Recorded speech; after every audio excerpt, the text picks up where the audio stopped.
Thanks, Brad, and thanks for everyone. Thanks to everyone for coming. Let's see my presentation. Cool.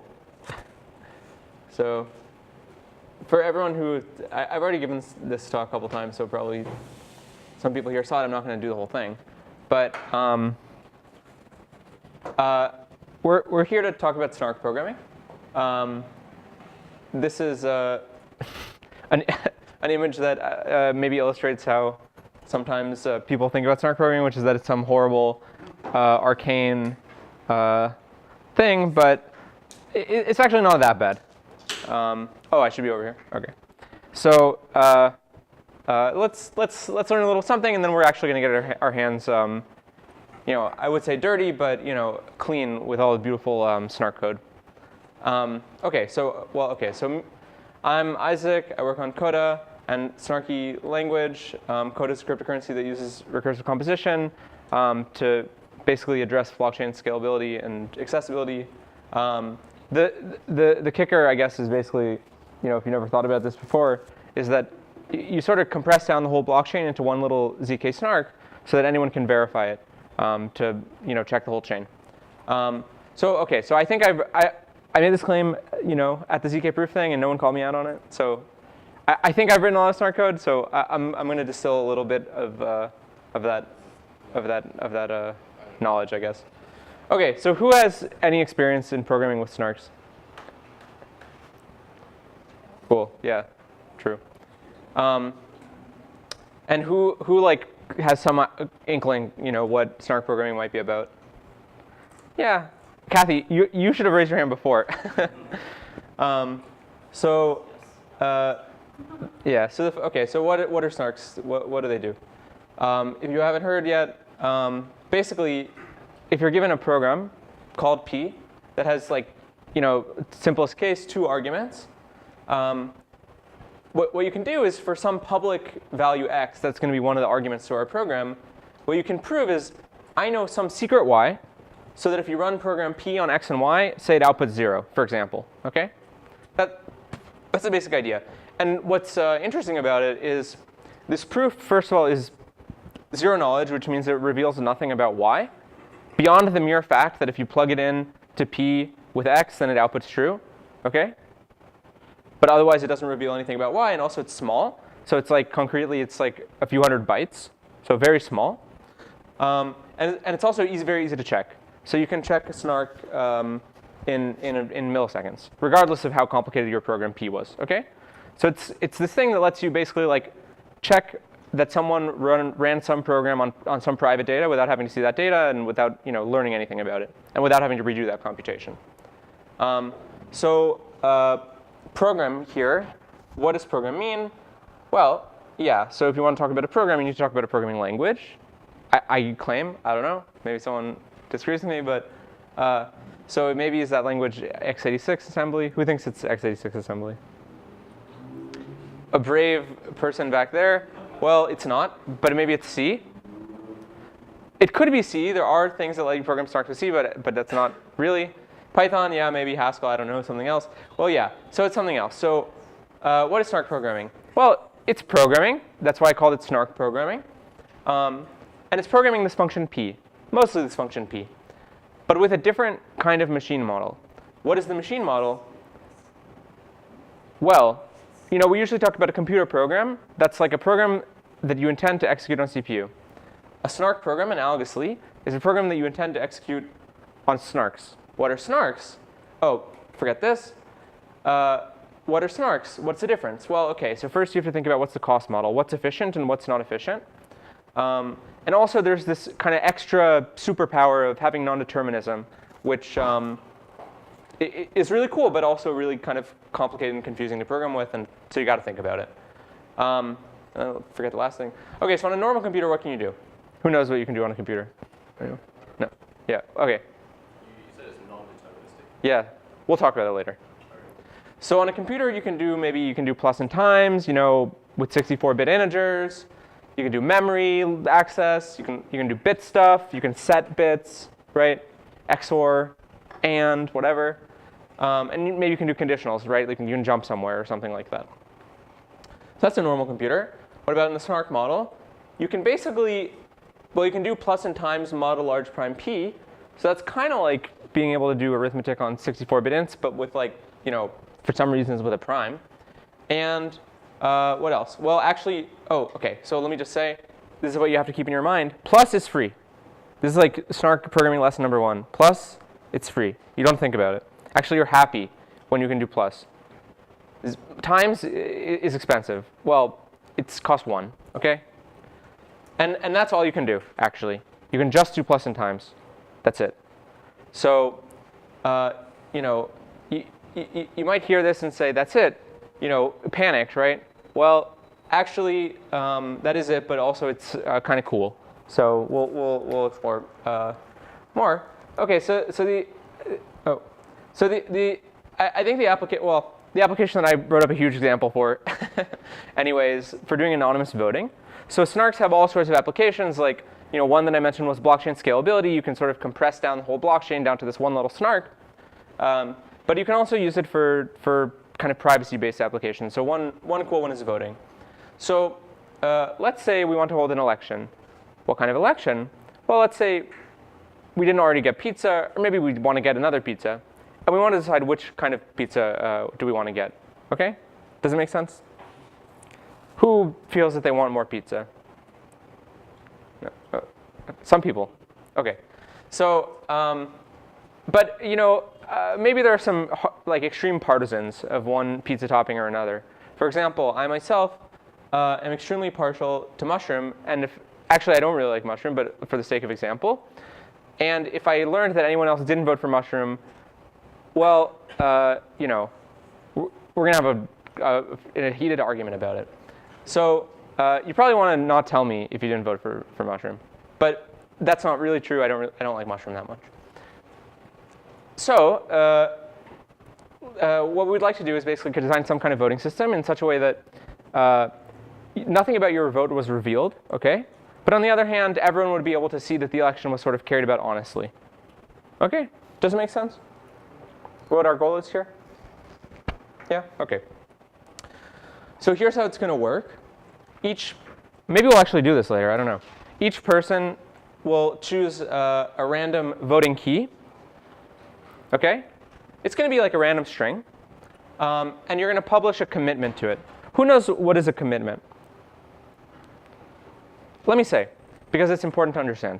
So it's a very intuitive concept. It's almost exactly what it sounds like. So you have some secret value. That's going to be your voting key. It's secret. It lets you vote. You don't want anyone to see it. OK? People are with me? You imagine you have your voting key. You don't want anyone else to steal your vote, right? Obviously. A commitment is basically a way of it's sort of like a hash, right? So if you hash your voting key and then show everyone the hash, no one would be able to tell what is your voting key, right? If they just have the hash. Do people know what hash is? Yeah. So it's a piece of information that sort of binds you. There's only sort of one thing that information could be derived from. But on the other hand, it hides the value. Does that make sense? So that's a commitment. It's like, actually, the way that cryptographers sometimes talk about it is like an envelope. It's like a sealed envelope. It's like I put my thing into the envelope, my voting key, I put it into the envelope, and I seal it, and I show everyone the envelope, and I put it on the table. And I say, now I have really sealed my voting key in the envelope in such a way that later, if I wanted to show you my voting key, imagine, I could take the envelope and I could open it. And I could show you my voting key. And I was really committed to that being my voting key because I put it in a sealed envelope. Makes sense, right? So that's a commitment. So everyone's going to publish a commitment to their voting key. Then one person, or it could be a blockchain, is going to take all of those commitments, okay? And they're going to all the sealed envelopes, right, of the voting keys, and they're going to just kind of hold it.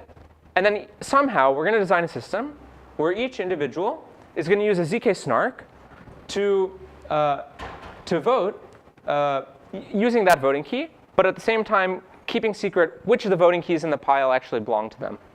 Okay? But also in such a way that no one's going to be able to vote twice. Do people see what I'm saying? Okay. So I guess. Oh yeah, please. Is your vote a commitment, or is it an actual like vote that like hides who you are? It's going to be a vote. So the votes are going to be. We haven't really talked about the votes much yet, but they're going to be in the clear.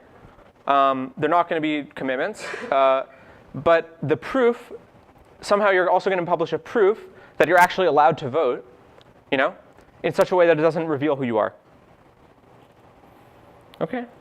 We'll see exactly how it works. So I guess just as a sort of prerequisite, we also need to talk about Merkle trees. And I think those are the only two things, commitments and Merkle trees. Who has heard about a Merkle tree? OK, so I guess most people. But let me just say, for the benefit of those who may have not, a Merkle tree is basically, it's like a commitment. Actually, it's a lot like a commitment. It's a way to take a large amount of data. So here you have all these values, A up to P, and sort of, compress it down to some small value, which sort of commits you to that whole set of values in such a way that later you can show people that certain elements were in fact in your set that you committed to. OK, so let's do an example. And basically the way that it works is I take all my data, I hash them. I take the hashes, I go hash the hashes, OK? So this is like the hash of the hash of G with the hash of H, OK? And so on. Then I take the hashes of hashes and I hash them. And then I take the hashes of hashes of hashes and, well, you can probably guess what I do with them. I hash them. And then I do it one more time. So at the end of the day, I end up with one hash, which somehow, binds me to the whole set of data. Yeah? Does it make sense? OK. And what's really cool about this is later I can prove to you that some value was really in my committed set. For example, if I wanted to prove to you that k was really in the set that I committed to, what I can do is I can show you L, the thing which was next to k. Basically, I go down the path in the tree that goes to k, and I show you all the nodes that are off that path. Does that make sense? And so I only show you a very small amount of data. Like this tree has size, 16 or something. But I only have to show you, 1, 2, 3, 4 hashes. OK? Why? Because if I show you these 4 hashes, you can sort of go back up and go hash, hash, hash, hash, and then check that it's equal to the hash that I published originally to commit to the whole set. Does that make sense? People understand? OK. So yeah. OK, cool. So now let's get into a little bit of Snark programming. Whatever. It was kind of funny, but I've done it too many times. It's not going to be funny anymore. Right. OK. So, well, let's not even talk about any of this. No. Let's just go right into it. All right, let's do programming now. So, cool. OK. So I'm on. I am here. I'm on in the Snarky repo. I'm on a branch. It's called exercise. So if you do git checkout, if you're following along at home, if you do git checkout exercise, you can go there. And I've set up most of the code for doing some Snark programming. So let's examine what is Snark. Oh, and it's going to be using reason. Has anyone ever used that before? One person.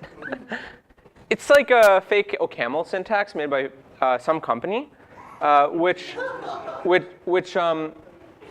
is intended to look more like JavaScript, I suppose. So it's curly braces. Yeah. So I guess let's look at some of this code.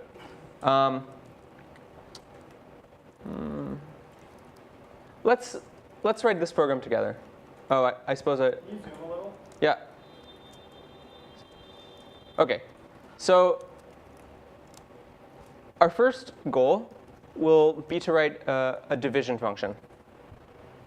Sounds easy enough. We're given 2 field elements. This is how you write field element. This says x is a field element and y is a field element. And we want to return a field element. OK?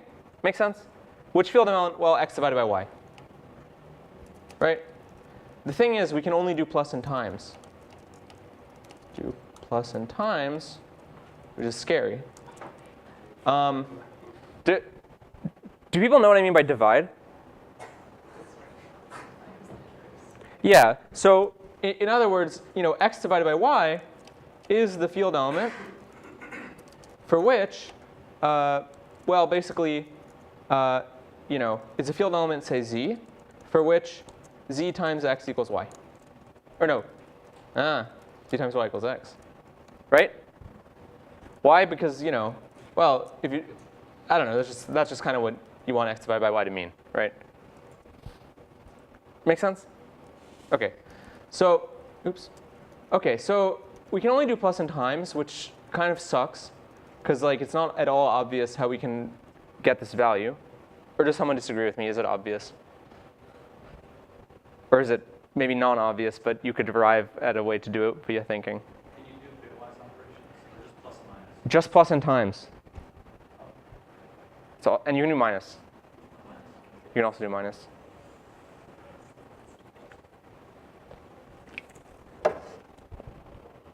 Huh? Huh? Yeah. I don't know. Does anyone know a better emoticon than this?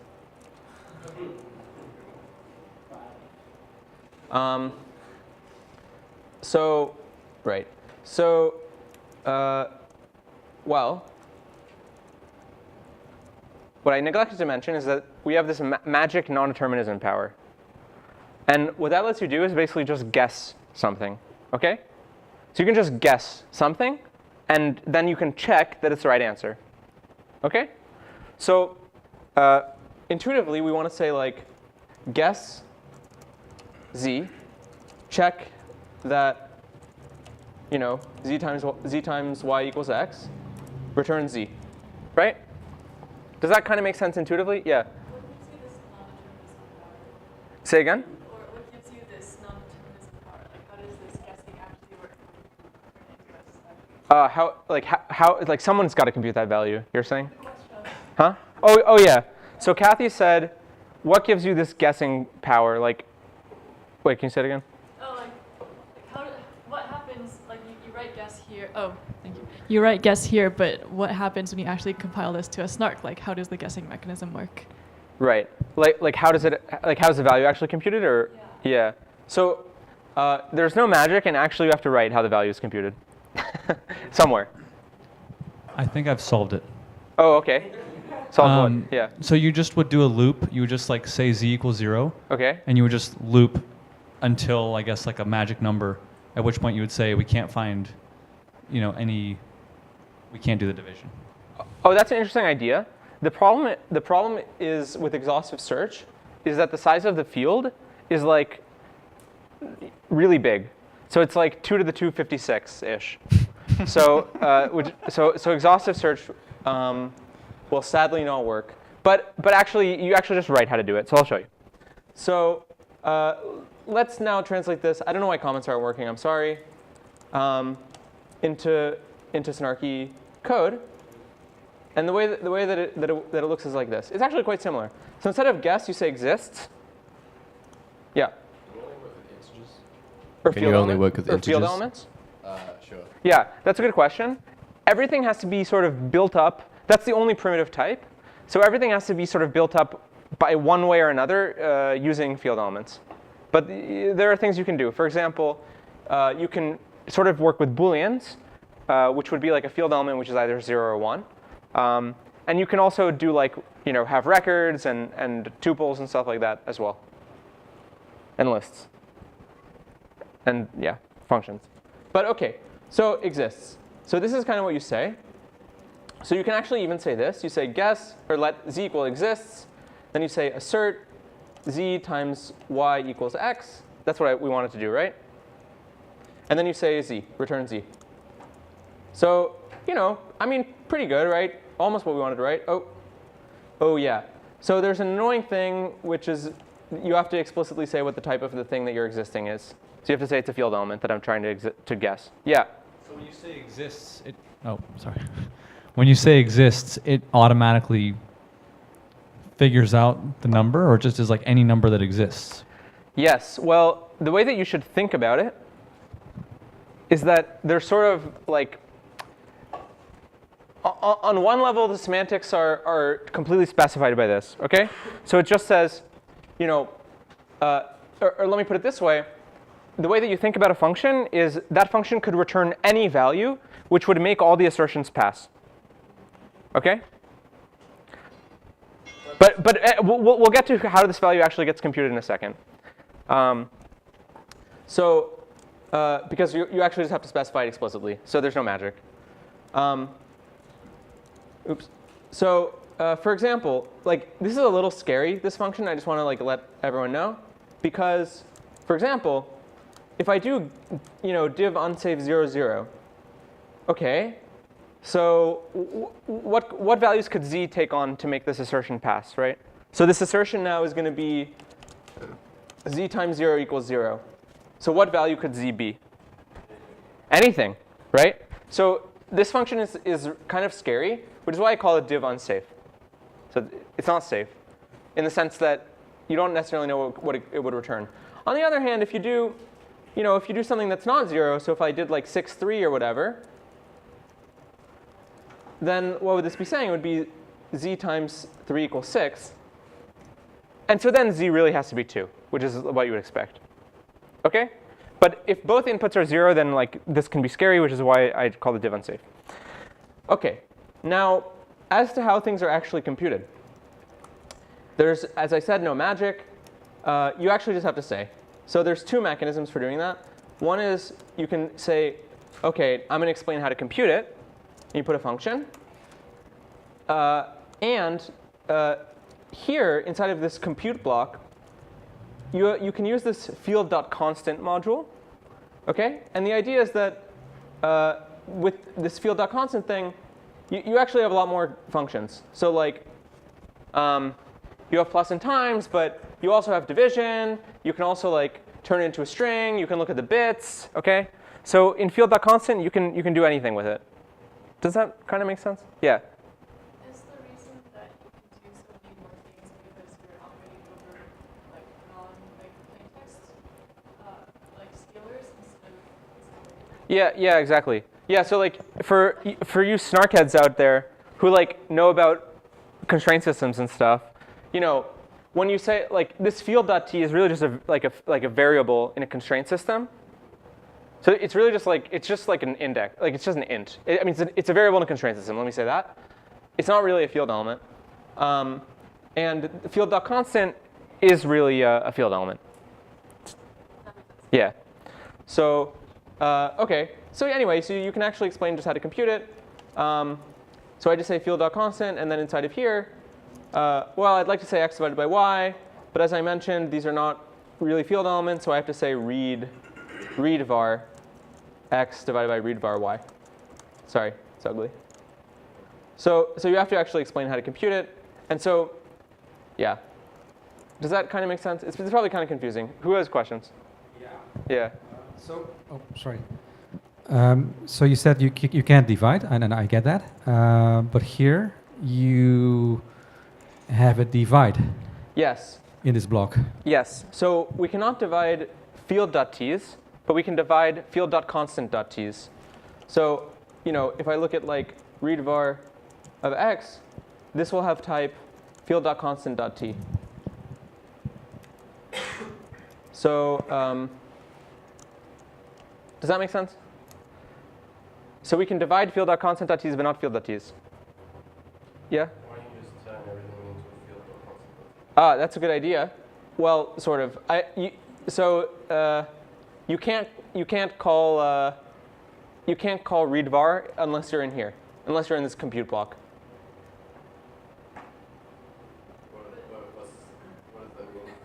What does that mean? What does it mean? Yeah, Kathy, you want to explain? If I understand correctly, more generally. Oh wait, will someone bring Kathy the mic?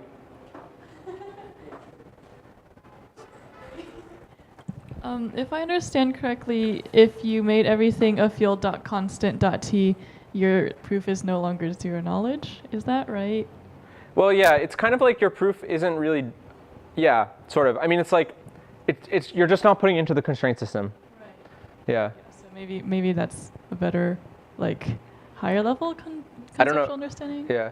So like maybe it's good to say like the way that like these snarks work is like you have to really write down this like big system of like constraints that somehow describes your f function or p. Oh yeah.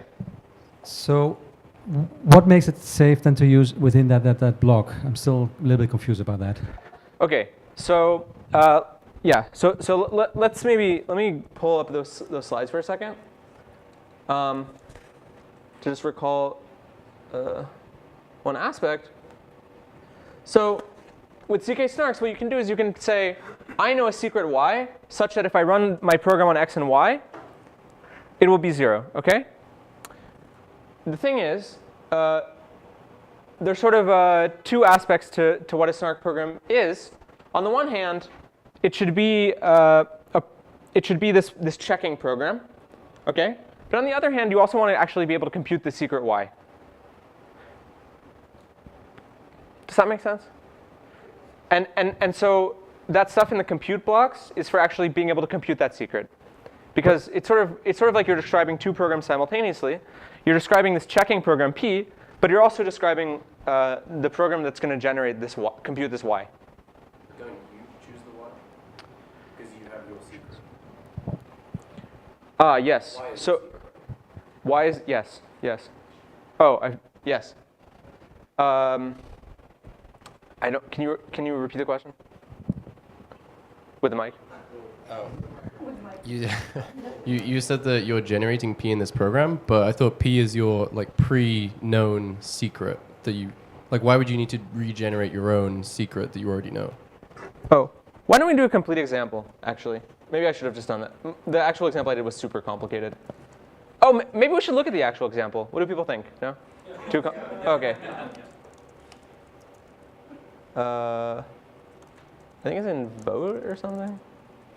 Wait.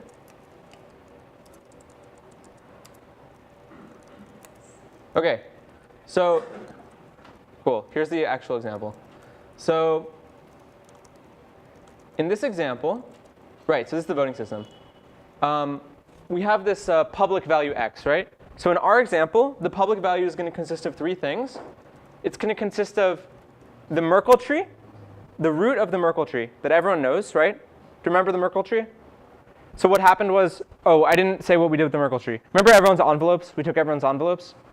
We're going to take all your envelopes, all your commitments, and put them into a Merkle tree. Okay? And this root here, this will be the root of that Merkle tree. Okay, so that's going to be one of the public values.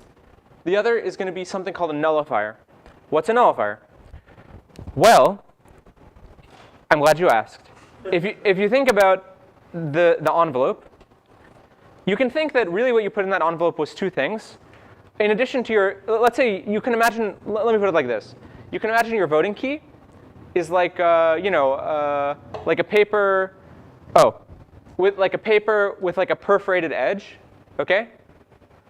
And like on one side you write like your vote or something, or maybe it's like your key. But then like you tear it in half, and like you like take this other half that has like a special watermark on it or whatever, and you like show everyone. Meaning like I voted, like I ripped my paper, like here. Does that make sense? That's kind of the idea. What do you think? Is that a good analogy? Okay, that's what it is. It's something that you can just show to just like be like, I voted, and like here's half my voting thing. What do you call those? A ballot. So you know. Okay. Is it like a private key public key you're talking about? It's kind of like that. So yeah, yeah, it's a lot. It's actually a lot like that. Once you show it, nobody else can show it. Exactly, that's the idea. That everyone's nullifier is unique. So if at the end we take our envelopes and like we take all our nullifiers and we see that there's like two nullifiers that are the same, that's bad because it means someone tried to vote twice. But the nullifier is just a proof of doing something, right? Basically, let me just say a little bit specifically, the nullifier is a value which is derived from your voting key in such a way that, number one, you can't figure out what the voting key was based on the nullifier. And second of all, it's determined deterministically. So there's exactly one nullifier corresponding to your voting key. It's basically a commitment to the voting key, except commitments are not usually deterministic. So I guess it's a binding but not hiding commitment, maybe. So it's like a deterministic commitment. So I mean, we can just look at the definition, right? Because it's right here. So there's nullifier.create from the voting key, as I said, right? Does it match up with what I just said? I said that you can derive it from the voting key. So if you look, OK, basically, so a random oracle, that's like a hash function. Cool? Basically, you just hash your voting key. That's it. That's the nullifier. OK. Huh? What? What? No, I get it. Oh, does it make sense? It's hash of the voting key. It's just the hash of the voting key. So everyone publishes like the hash of their voting key at the end. OK, so back to the main event. What do we actually prove? Like, what's our program P? So the public value, OK, it's this Merkle tree. It's the root of the Merkle tree. It's our personal nullifier, OK, because we're going to show everyone our nullifier. And it's also the vote that we're going to vote for, like pepperoni or whatever, or mushroom. Those are the two options. Yeah. Public, can everyone see you calling this function? Yeah, we're going to publish these three values along with the proof that we ran this function on those values and it worked out. OK? So what does the function say? Basically, it says the following. It says there exists some index in the Merkle tree, and such that if you look up that index in the public Merkle tree, you'll get some commitment, and there exists a voting key such that that commitment that you looked up at that index is actually a commitment to that voting key, and the claimed nullifier is actually the correct nullifier that you would get from that voting key. Does that make sense? Yeah? Yeah. Oh yeah, wait, this guy and then you. Or yeah, sorry. So where is the envelope synology in these variables? OK, so the envelopes were the commitments. So we had a Merkle tree full of envelopes. Okay. So what we do is we say, look up the envelope in the Merkle tree. That's this commitment. Yeah. So then you recompute, or you have to make a new voting key. But I thought the nullifier is already like the key that maps to you specifically because you hash your public key or something like that. Sorry, say that again. I'm just unsure what the voting key is. What is the voting key? Oh, so at the beginning of time, we each sampled, like an hour ago or whatever, we each sampled our own private voting key. It's just a random number. And we published a commitment to it. That's it. So we're making sure that we actually committed to this key and this isn't a fake key. Yes. So I got everyone's keys, and I took them and I put them all together in a Merkle tree, and we're like, OK, cool. This is the set of people who are going to vote. Is it correct to say that we, at the beginning of a voting, specify the two strings, like vote number 1, like pizza with mushrooms, and vote number 2, like long string, like, I don't know, like 10 or like 20 characters, vote for pizza without mushrooms.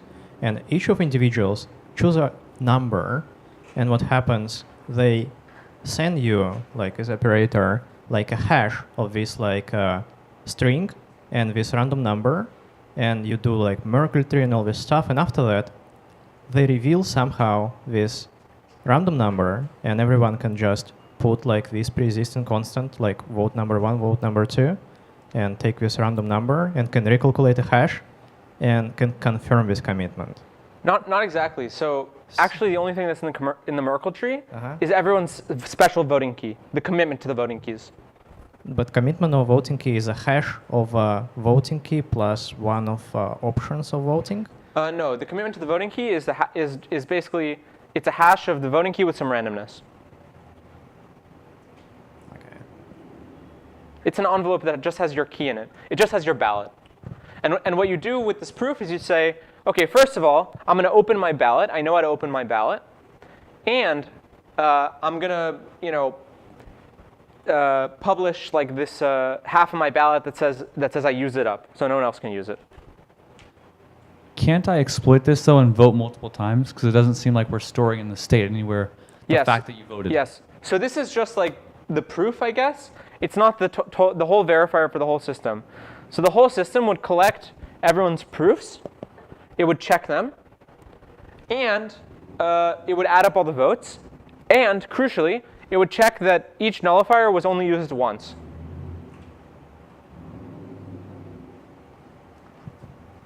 Which means no one tried to vote twice. You said the nullifier has randomness in it, but it's also deterministic. Sorry, the commitment has randomness in it. The nullifier is deterministically computed from the voting key. Okay. What's the difference then between the two? The point of the nullifier is that it's unique. So but on the other hand, the commitments should well, they should be hiding, I guess. So the commitments. I see. Yeah. So the commitment, you want to like hide all the information. The commitment includes what you voted for. It does not include what you voted for, but it includes your voting key. Okay. So you want to make sure your commitment reveals nothing about your voting key, Okay. which is why you have some randomness, whatever. But the nullifier needs to be deterministic because everyone needs to have exactly one nullifier. Right. Yeah. Okay.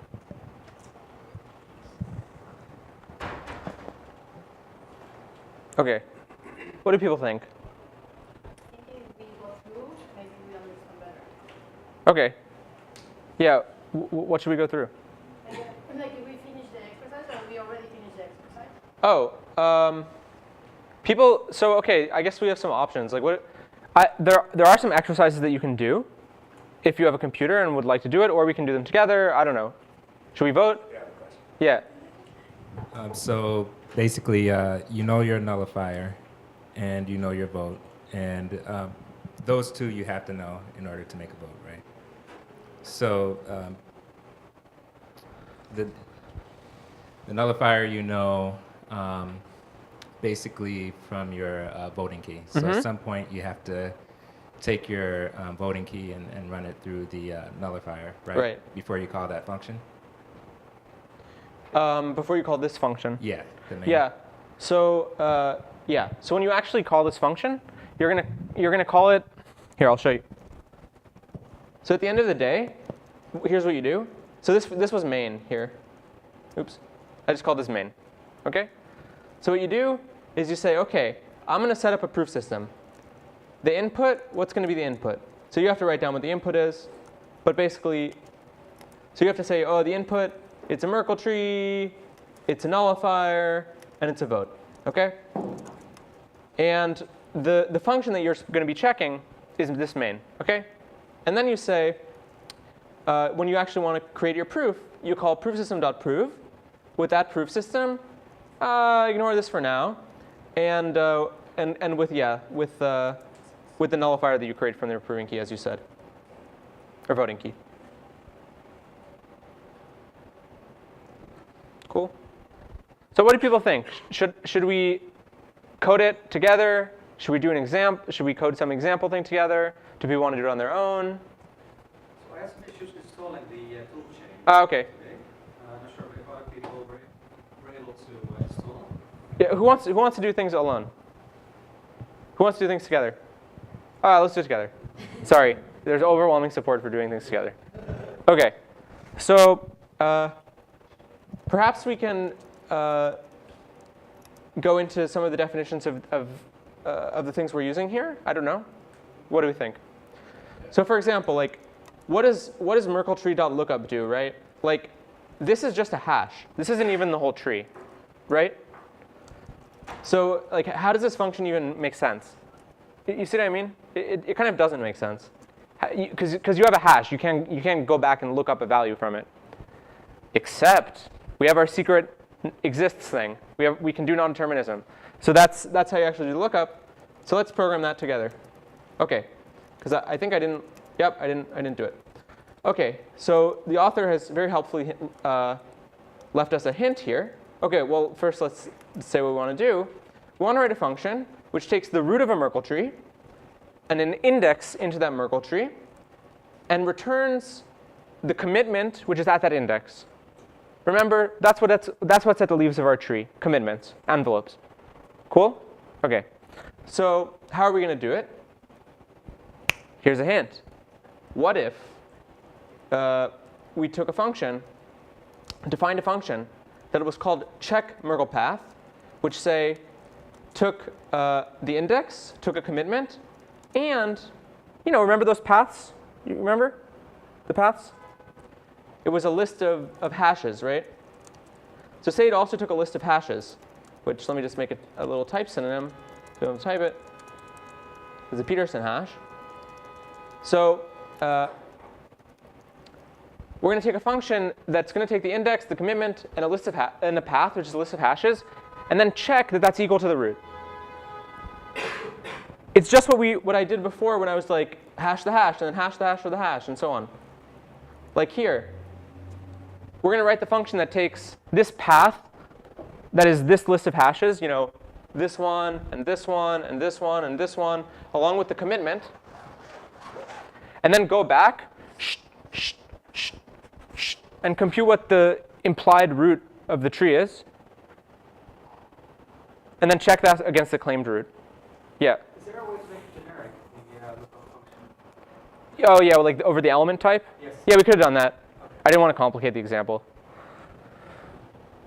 Yeah. So probably, do we have to construct the proof, or are we're given the proof? Yeah, what we're going to say is, suppose we're first given this path. How do we even check a path against the claimed root? Okay. Does that make sense? So we'd probably do DFS. So we go to the bottom. So we get the root, like the node at the bottom that's the commitment we care about. So in this case, it's hash of k. Hash of k. We first check that even exists. Oh yeah, Kathy, what do you want to say? Sorry. Do you get the neighbors? Yeah, so you're given this path, which is all the off path nodes.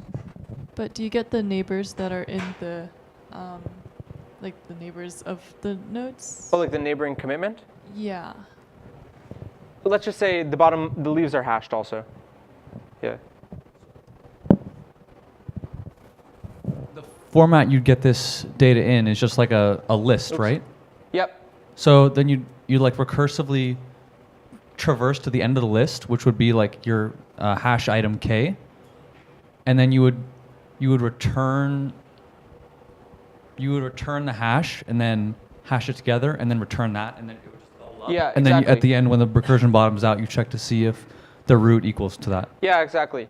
So you just do what I was doing with my fingers here. You hash that. You loop over the list. You say, okay, take the first thing, hash it together with the commitment, then hash that together, and then hash that together, and then hash that together, and you're using the index to decide who goes first, right? Because you need to swap the order based on whether we went left or we went right. So it's very easy to code up. So let's define that. So we'll define check path. It's going to take the root. Or let's just say implied root. OK? So that's going to take a path. It's going to take a commitment.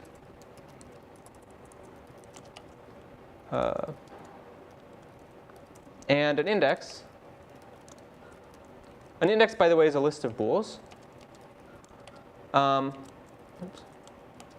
it's going to return, is this syntax right?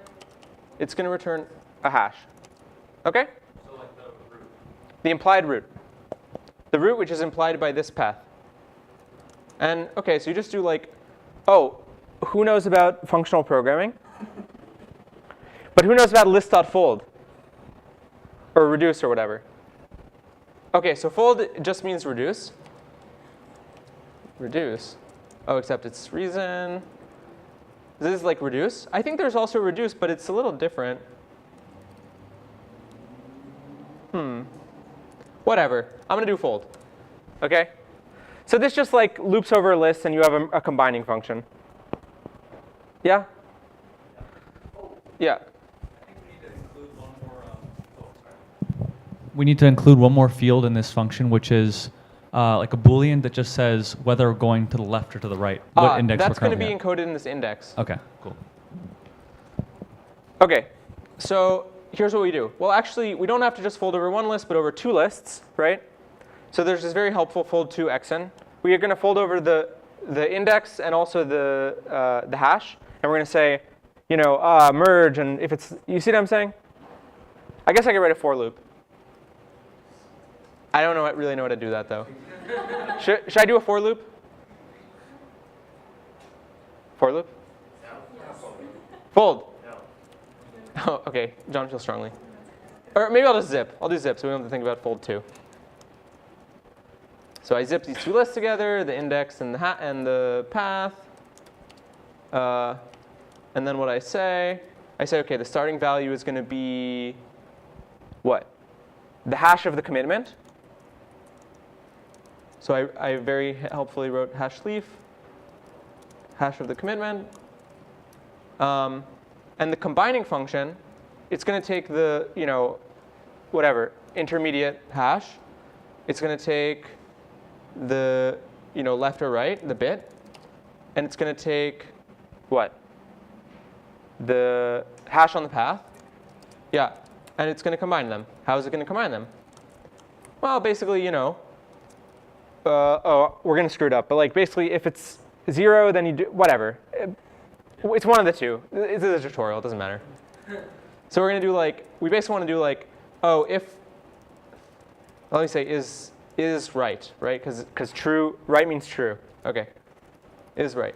So we're going to say like, if is right, meaning the commitment is on the right, then we want to do, I wrote this merge hash function. We want to do merge like that, I think. Right? Is that right?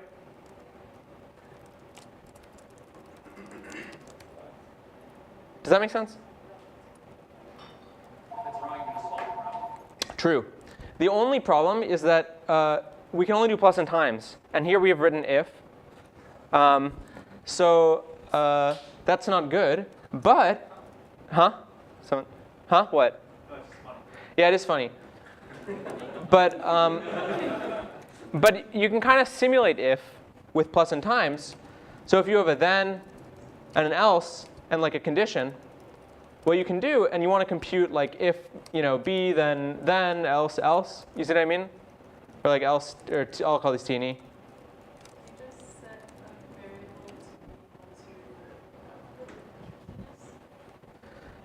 Say that again.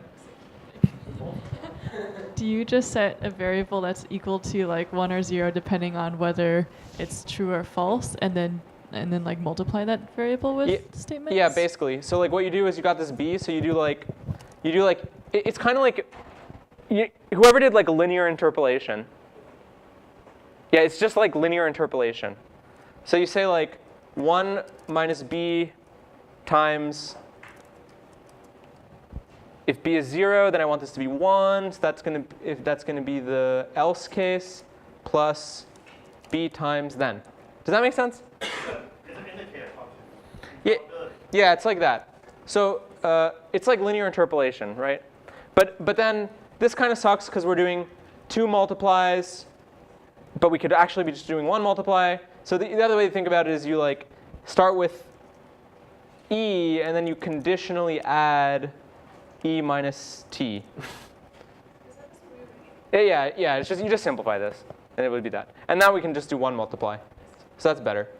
So that function already helpfully exists as field.if. So you say field.if is right. Is right. And I have keyword arguments, so it kind of looks like, I don't know. It's kind of hacky.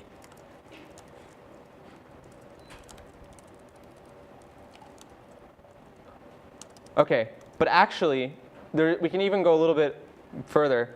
So this is crappy. Why? I claim this is crappy because we're calling merge twice. So actually, both branches get computed, right? Is that kind of clear? Huh? Oh, both branches here get computed. Why? Because at the end of the day, this just sort of reduces down into a bunch of pluses and times. And like we can't do conditional. So we're just like evaluating this and then doing that linear interpolation thing on it. Huh? Well, maybe we can. So here's like a trick, which is we could,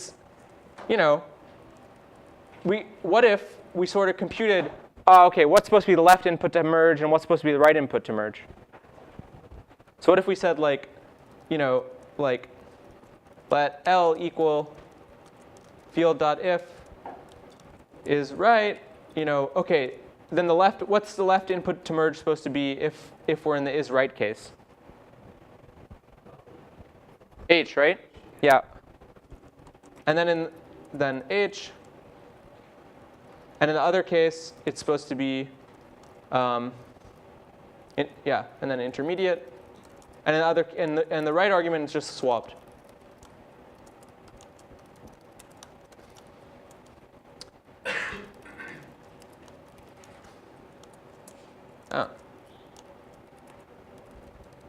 And we just do merge LR. Cool? Does that make sense? It's kind of a hack. You're now doing 2 multiplications, so I guess this optimization only works in the case that you're doing a computation inside of the branches that is more expensive than the multiplication. Yeah, that's true. Yeah, which in this case it definitely is. Like this merge thing is very expensive. As anyone who has tried to run full test with snarks on can attest to. Yeah. So I'm not really understanding why we have. You're saying we can't even have conditionals, but it looks like we have conditionals.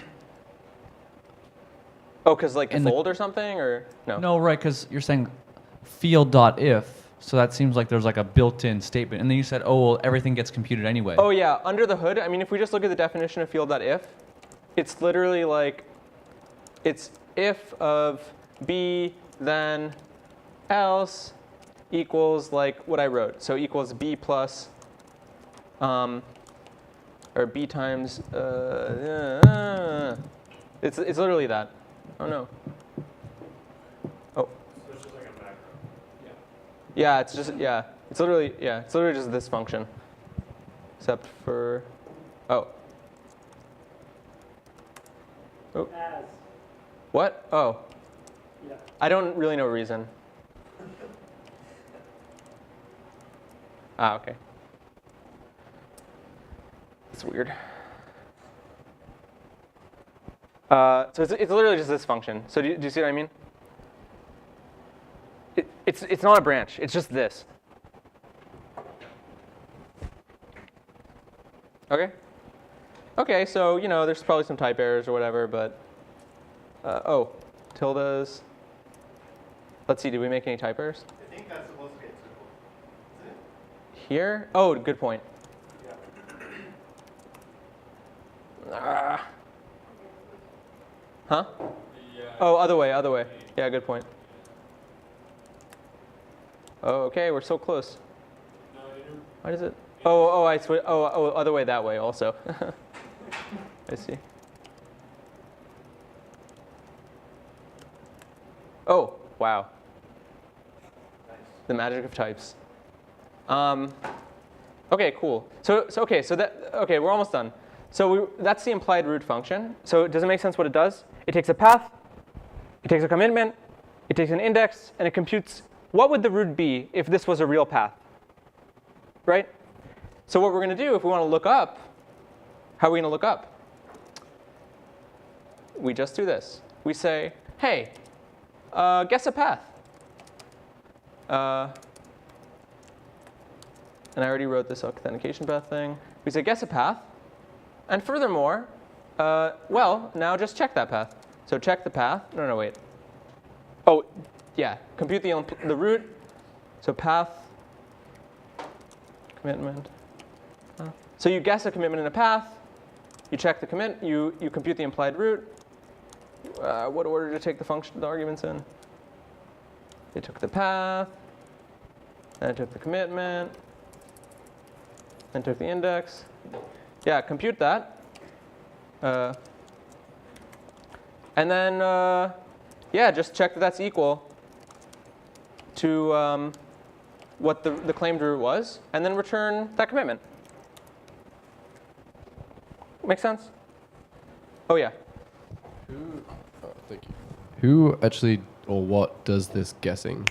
Oh, yeah, that's a good point, because I didn't say compute here, right? And like, it's not really clear that I could. Like, what would I even put here? Like, what path am I going to put here, right? Yeah. So what you do instead is there's this requests and handlers system. So I basically say, I don't know, just like request an authentication path. I don't know. What did I call it? Yeah. OK. So you just say, I don't know, just request a Merkle path at this index. And then someone is going to have to handle that request and actually provide that Merkle path.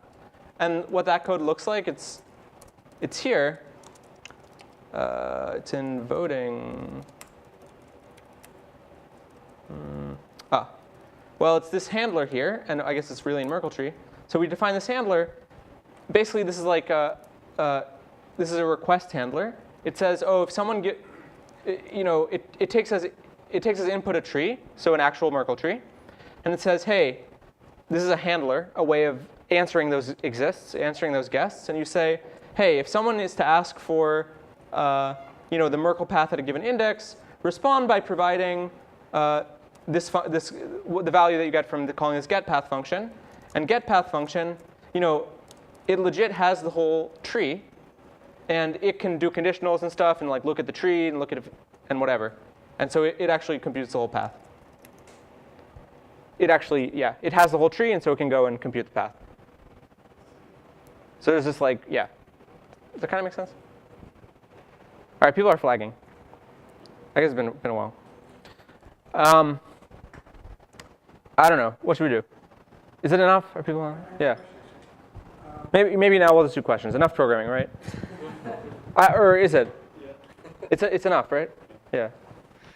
So if you look at the syntax of reason and compare that, for example, to another like DSL, like Socrates, it seems kind of overly complicated, but maybe also more powerful.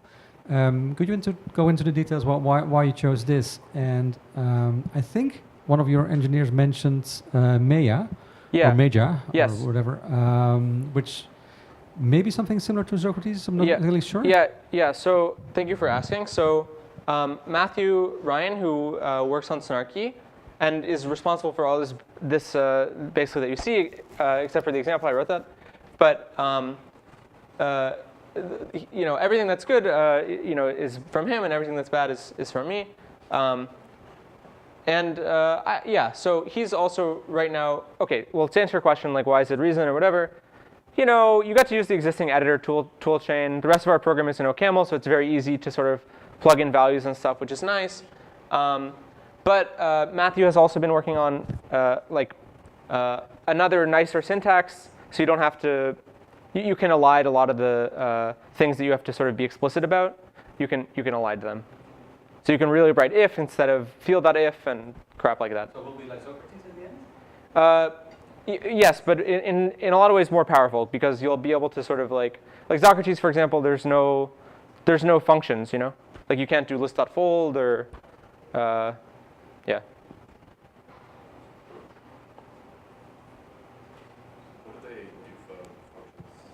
You just can't do it. I don't know. So you just copy paste. Basically. Yeah. Yeah. There's no loops or anything. Yeah. Oh no, sorry, there are loops. There's loops. Fixed length loops. So how do you do the hashing if you don't have anything but plus and multiplication? Because I'm pretty sure there's like a lot of bitwise stuff that goes on in hashing. Oh yeah. Well, okay. So I guess like the short answer is you can simulate bit stuff with multiplication, which is really bad. So, and everyone knows this is really bad, and it's like everyone is, I think, spending a lot of time worrying, pulling their hair out about how bad this is. And so there are other hash functions that suffice in certain cases, which are efficiently describable in terms of plus and times. They use elliptic curves. One of them is implemented in this very directory. Yes. So if you're curious, you can check out this directory and look here, and it's the super efficient Peterson hash that like does all sorts of weird stuff.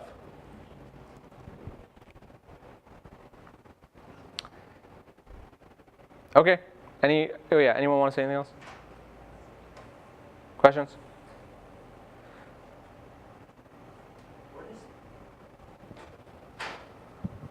Where does the cost come in verifying like these snarks? Like if you have like let's say you have a huge program, like this is like not, there's a few hundred lines here at least. Does it? You said it was like a constant size output. So yeah. That means it's a constant time for verification. The verification is also constant time. Yeah. The way that it works is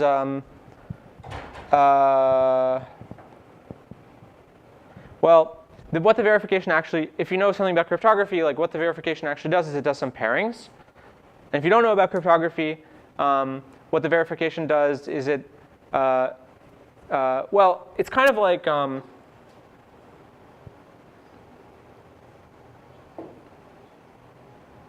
okay. At the end of the day, you can imagine something like this. Okay, this won't really explain anything, but maybe we'll convince you that an explanation is possible. Let's say I give you a polynomial, okay? In one variable, say. Just in one variable. And let's say it was a very long polynomial, like a very big polynomial. And let's say it wasn't even given to you explicitly. So, like I didn't write out all the coefficients. Maybe I gave you like a, I don't know, like x minus 2 times, 3x plus 5, whatever, And I wanted to convince you that if you were to evaluate, that if you did out if you expanded out the whole polynomial, it would be the 0 polynomial. Everything would cancel, and it would just be 0. What I could do is the following. You could give me a random point. Like you just pick a random point. And then you just plug it into the polynomial, and you evaluate it and see if it's 0 or not. And if the polynomial indeed, when you expand it all out, would be 0, then yeah, if you just plug in a point and then compute everything stepwise, it's going to be 0. On the other hand, if when you expanded it out, it would not be the 0 polynomial, then it's quite likely that if you pick a random point, polynomials which are not the 0 polynomial are not 0 very often. So if you pick a random point, it's very unlikely, if you plug it into the polynomial, that you'll actually get 0 at the end. And this would convince you that actually the polynomial is not 0. So you wouldn't have to know what the polynomial is, but you could guess any polynomial and just plug it into the function, evaluate it, and you would be convinced that something is true. I guess what I'm saying is this is an example where there is a short computation that you can do to convince you of what would otherwise be a very long computation of expanding out a polynomial. Oh yeah, Kathy, what did you want to say? I'm just trying to map this into bulletproofs land. Are you saying like basically if you have like A equals 0, B equals 0, C equals 0, then like you can be convinced of those 3 things in one statement if someone gave you like A plus B times X plus C times X squared equals 0 for random X? Like is that like, are we saying basically the same thing? Or oh yeah, that's true too. It's a similar kind of thing that I'm trying to get across. Yeah. I was just trying to give a sense of, when there's a computation that seems like, how am I going to, this is a hard computation. But then there's like a tricky way involving polynomials to, no, I don't know, to do it quickly. Okay, that's not a very good explanation. I apologize. The real answer is that it's too complicated to give the full explanation right now. So can you talk a little bit about speed? How fast these SNARKs are computed? Because I think I talked to somebody at ZCash, and they said they were able to speed up their computations by using, was it the Jap? Yeah. elliptic curve, and that's not built in here. But then Yeah. again, you're still in development. Yeah. What's happening there? Are you going to be So- as quick as fast as ZCash? Yeah, well, so this whole thing is, this is really just a front end, and it really, it just uses libsnark for like the actual proving. So you could add like a back end. There's right now the back ends are just from libsnark, but you could add one for example, Bellman or the curve that they use in Bellman, and you know, it would be much the same.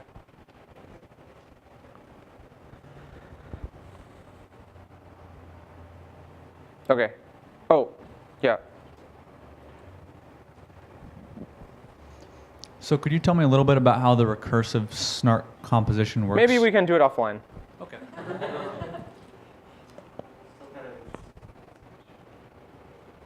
Okay. Cool. Oh yeah. So you mentioned the constraints. What part does that play? I feel like that's like the hidden part that is playing a key role and no one's thinking about it when using the code. Yeah. So, does anyone remember where we wrote assert? Oh, like in division, right? Okay. Okay. So, yeah. So this is what I meant by constraint. When you say like z times y equals x, that's like a constraint. So the idea is constraints, like, you know, in some sense, they're sort of how you encode the whole computation. Because you don't know anything about the computation except that it's passed all the constraints that you wrote down. And you sort of want to pin down the computation exactly by writing down a bunch of constraints about it. But at what point is that created in the past? Like I feel like you need like a state machine to show like there's a snark encoder and then there's a snark tester. Could you ask that again? So let's just take the voting example. Like you showed the code, so just say at which point each primitive is generated. Oh in the yeah. voting example. So right, we had this voting example, but it, you know, it where is it? Yeah. So if you were to dig into the definitions of any of these functions that we called, they'd be doing assertions, which basically characterize the evaluation of the function. So let's just say our voting application, the constraint is the whatever has the most votes wins, right? That's something which I guess is external to this proof. Okay. Yeah. But it's publicly known. Yes. Like as a participant that has a public hash that I publish and check, that I checked, I also see what are the constraints that I'm checking. So yes, so I guess to clarify, like when I was talking about constraints before, that's referring to the constraints that are being checked in the snark program. Okay. Which are sort of privately checked constraints on private data. So they're not viewable. Yeah. Well, they're the things that we wrote down, like this assert equal. But they're hidden, and all I see as a user is the hash. Yeah. At the end of the day, like someone will just show you a proof and these three values.